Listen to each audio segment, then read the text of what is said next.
അന്തരിച്ച കലാകാരൻ കൊല്ലം സുധിയുടെ ഭാര്യ രേണു സുധിക്കെതിരെ വിമർശനവുമായി സ്വർണ്ണക്കടത്ത് കേസ് പ്രതി സ്വപ്ന സുരേഷ്. രേണുവിന്റെ വിഷു ഫോട്ടോഷൂട്ട് വൈറലായിരുന്നു. ഇതിനെതിരെയാണ് സ്വപ്ന രംഗത്തെത്തിയത്.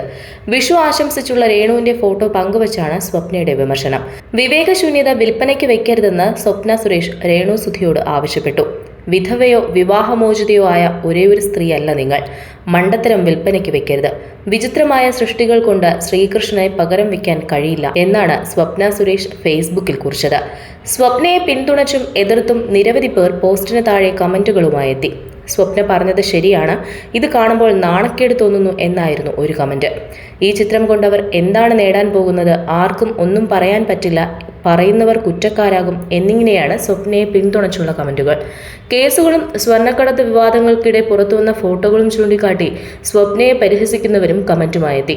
രേണു സുധി വിഷു ചിത്രങ്ങൾ പങ്കുവച്ചപ്പോൾ തന്നെ സമൂഹ മാധ്യമങ്ങളിൽ വിമർശനം ഉയർന്നിരുന്നു. എന്നിരുന്നാലും രേണുവിനെ അനുകൂലിക്കുന്നവരും നിരവധിയുണ്ട്.